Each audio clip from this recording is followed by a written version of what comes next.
Alright, this time at the Quick Speed Shop, the video is going to be a little bit of this and a little bit of that. I'm working on a bunch of little things here, and it might be interesting, so you might want to stay tuned and check it out. I'm starting right now.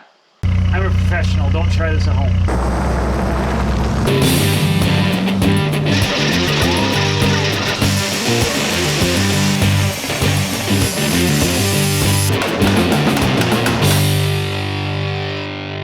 Alright, so I'm working on a bunch of different things here, but I got the 40 Mercury tore apart. I'm still working on, I've got to finish bolting up my bumper. If you saw the bumper install from last time, I got to drill one more hole on the passenger side, but I had stuck it through and there's no turn signals. Eventually I'm going to be putting a 40 Ford style surrounds on this. Let me get one, hold on. Okay, so this car originally would have had chrome 40 Ford / 40 Mercury headlight rings on it like this. And right now it's got some aftermarket 39 Ford units, which these are super nice quality.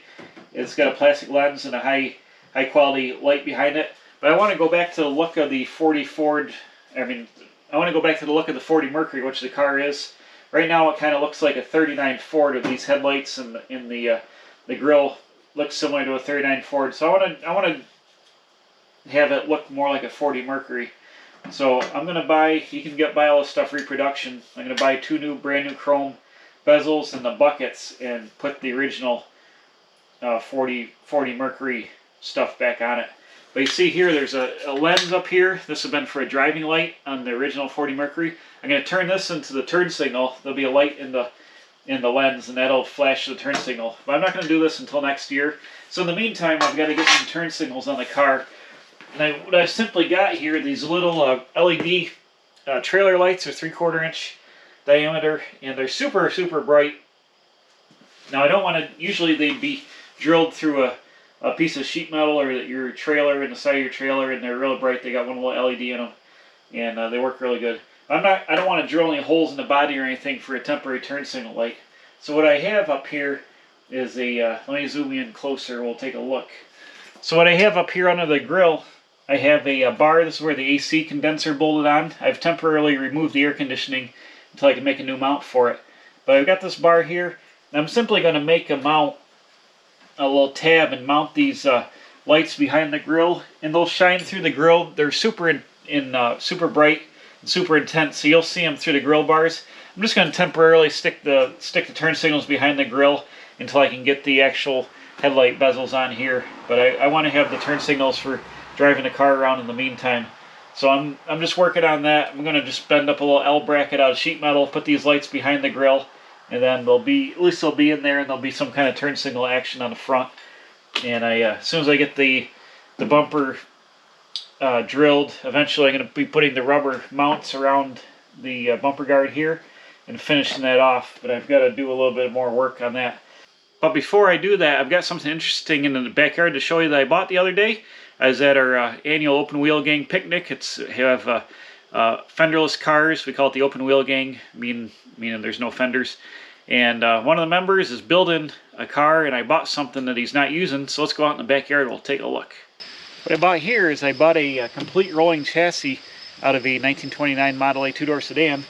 This is the stock frame, Model A transmission, the stock front and rear axle.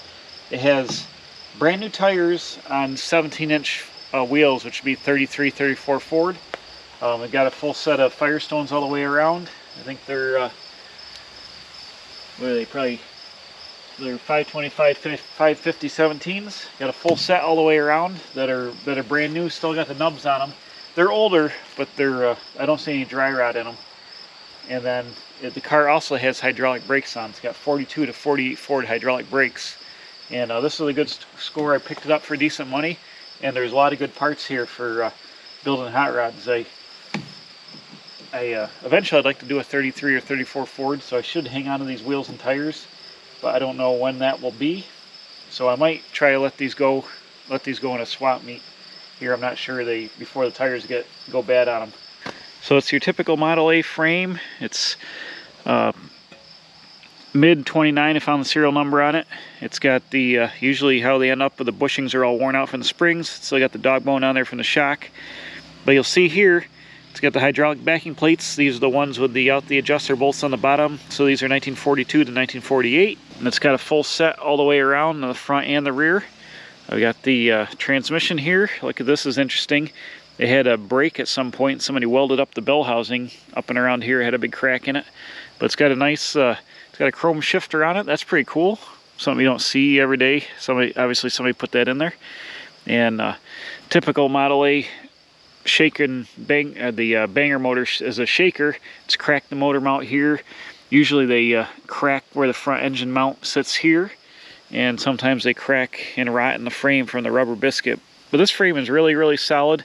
It doesn't hardly have any pitting in it.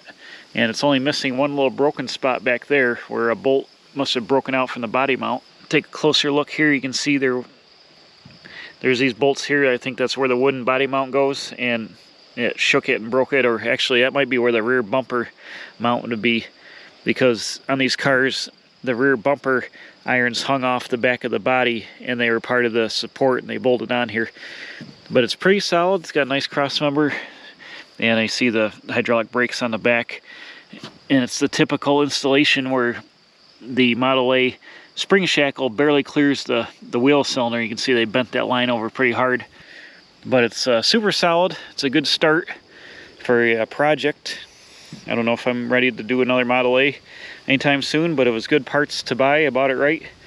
So yeah, I'm gonna pop the wheels off it. And I've got some Model A wheels I picked up the other day for free. I'm gonna throw the Model A wheels on it here and take these to I got a swap meet I'm going to. I'm gonna take these and see if I can get some decent money out of them before they get dry rotted. But that was something cool. Picked up a Model A chassis. Had no idea I was gonna be coming home with it when I went to the picnic, but here it is on the trailer. Bam. Here's these other Model A wheels I picked up the other day. They're mostly 3031s, but I'll throw them up on that chassis. It'll be good enough to roll around on. There, I got 6 of them. I got 4 3031s and I got 2 2829s. So I'll just throw these up on there and use them to roll around the chassis. Okay, now it's part of the video where we play What Did I Get at the Swap Meet? So the last 2 weekends I've been going to a lot of swap meets. They happen all at once here. I went to the Western New York Antique Engine Steam Association show, and I did some buying there, mostly oil cans and stuff in the swap meet, and a couple other things. And then I had a couple automotive related swap meets the last 2 weeks. So let me show you what I got here. You can see I've gone heavily on the can action for the gas station. I got a lot of good ones. I bought cheap. Some of these are like, this one I think was like $5, Atlantic Capital Motor Oil. I have a white Capital Motor Oil that's really nice shape in the house. This one's got Atlantic on it, which I don't think the other one does. But I got a bunch of good cans. I got a RPM Motor Oil 2040 Special. Got a Mobile, probably about 2-gallon can. I got a Diesel Clean by Sempico. That's cool. I actually got 2 of those, Diesel Clean. Singer oil for probably Singer sewing machines. Yep, for Singer sewing machines. I've got 1 milk jug, but it's a Wolcott Dairy in Medina, New York. It's right around the corner for me. So that was kind of cool. A little can here with a spout. I think this was a couple bucks. No label on there. Brand new cardboard. This is probably from the 70s or early 80s. It takes the punch in spout. Non-detergent oil. Doesn't say what weight it is. I'll assume like 30. But that's full of oil right there. There's another one full of oil. We got Mopar Max Performance Oil 10W30 for the Mopar guys. There we go. Mopar Max right there. And a topless can, Sinclair Extra Duty Triple Guard Oil right there. And then Golden Shell. That's pretty cool. I bought this Quaker State can for $10 to carry a bunch of these around in when I was at the swap meet. Got an old Allstate. This looks like probably like 6 gallons or so. Let's see. Oh, 10 quarts.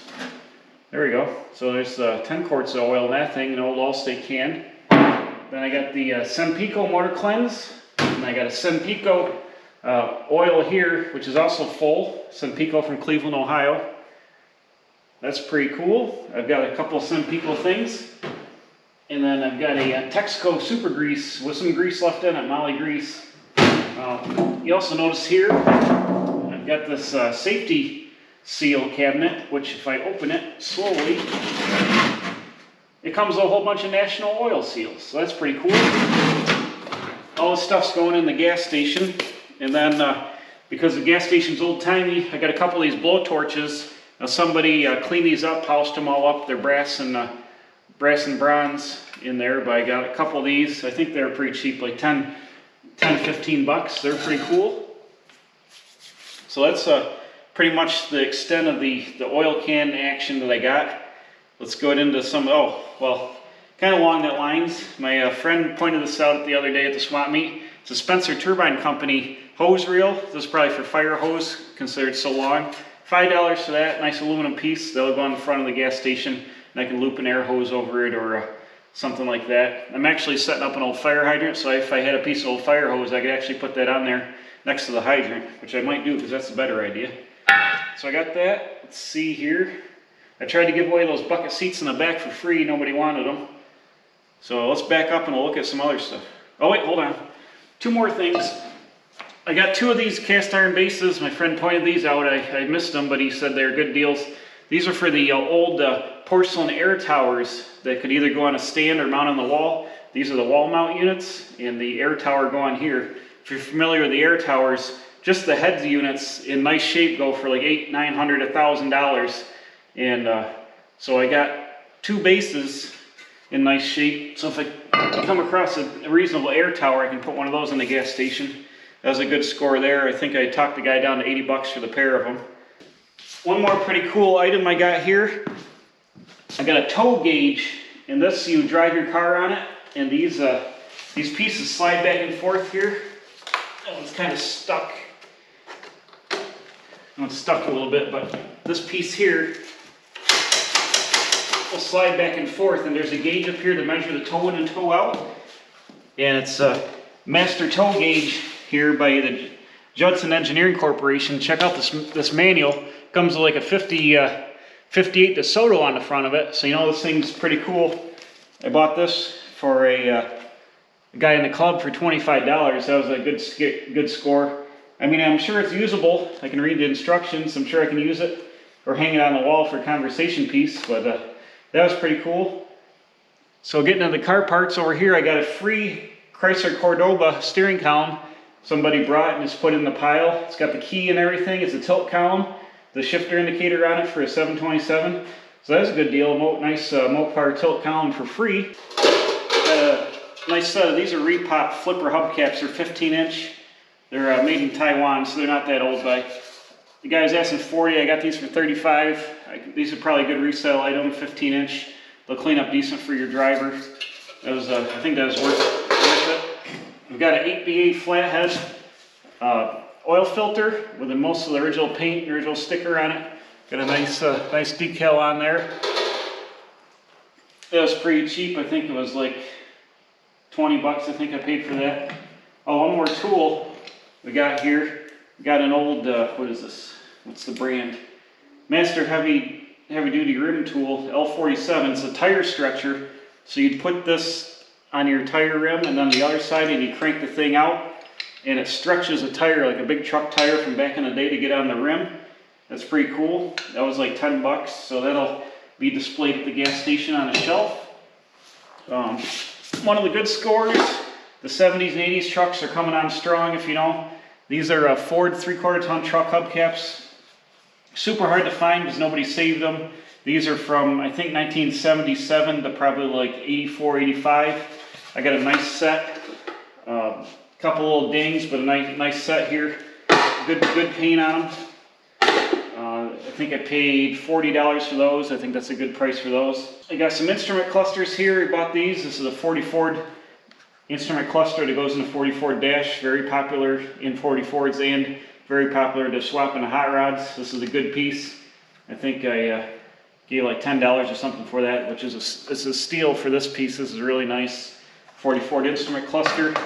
And then the other two here, these are 40 Ford, but they're big truck, so you don't get the plastic, you get glass here. And these are nice to put in a 40 Ford dash and a hot rod if you want to put modern style gauges behind the glass with a nice chrome bezel around here. You can see I tried selling these today at the swap meet that I went to, But really nice piece here. Picked that up. I think I gave him 30 bucks for all three of these. Here's another one, another commercial truck here without the chrome on, it's painted. So another good score was this Fenton dual carburetor intake. This was for an 8BA Ford Flathead V8. I traded this to my friend Dylan for some Oldsmobile headers from the early Olds, like 303 Olds, to fit in the 32 chassis that I got from a swap meet from a guy that made a really nice set way back in the day in the 60s. I traded the set of headers and a couple of brand new Ford water pumps, rebuilt water pumps, for that Fenton intake. I have another Fenton dual intake like that, but it's for the 59AB. This one's for an 8BA, and we did a little horse trade and I came out with that. That's a nice piece. So that's my cool pile of stuff. Oh wait, there's one more thing. Hold on a second. Check this thing out. This is an air compressor I got from my friend Ted. He bought this at the tractor show. It's got a little tiny little single cylinder compressor on it. But that's not the cool part. The cool part is the air tank itself is an aluminum oxygen bottle from a B-52 bomber from World War II. And somebody went and turned it into this little compressor. They got like a little homemade cart and some straps around here and a little bracket on top and some kind of rod action just hanging off the front of it. I don't know what that does. But this is super neat. Actually, it's bent. It might have had something sticking up on it. But this is a super cool piece.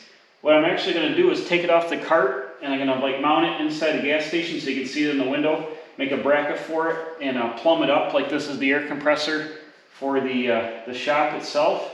And that'll be a super cool period piece, like you know, something you would have found back in the day, the surplus World War II parts. They would have scavenged something like this and built something for an actual gas station project. So this is a super neat score, and I'll put it in there up on the shelf. I gave him $40 for that, which I think is a steal. If you know what these oxygen bottles are worth, that was a really, really good price.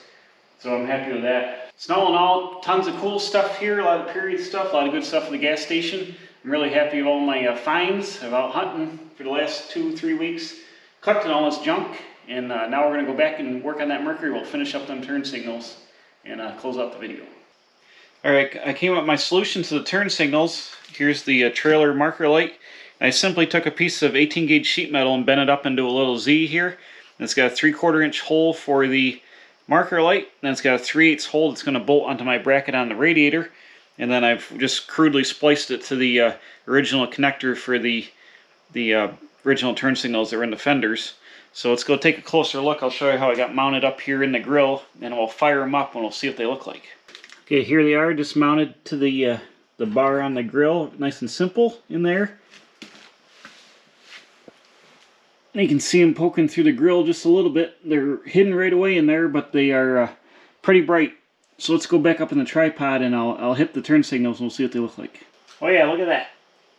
If you get down at road level, it's super bright, and then you can see it flashing in the grill. I think it'll, here, let me bring you off and I'll show you in case you can't see it up there. So you see when you get down, sometimes it disappears, but you can still see it back in there, and when you're lined up, the thing is super bright coming through the grill.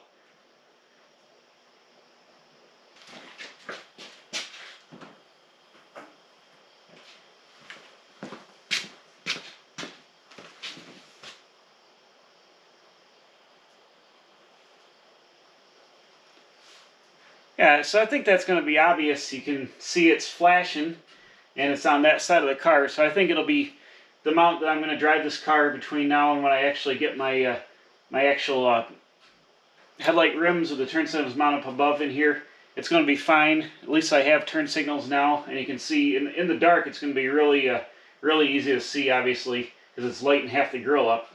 But that's all I want to do, is just get some temporary turn signals on here for a little bit of safety action, because you don't want to wad up your ride when you're out cruising around with the public who would have no idea what old cars are and don't even realize that some cars didn't have turn signals until the early 1950s. So you don't want to be out running around getting your ride wadded up. So temporary turn signals on a 40 Mercury, they're good enough for what I'm going to be using it for now. So bam, that's a win.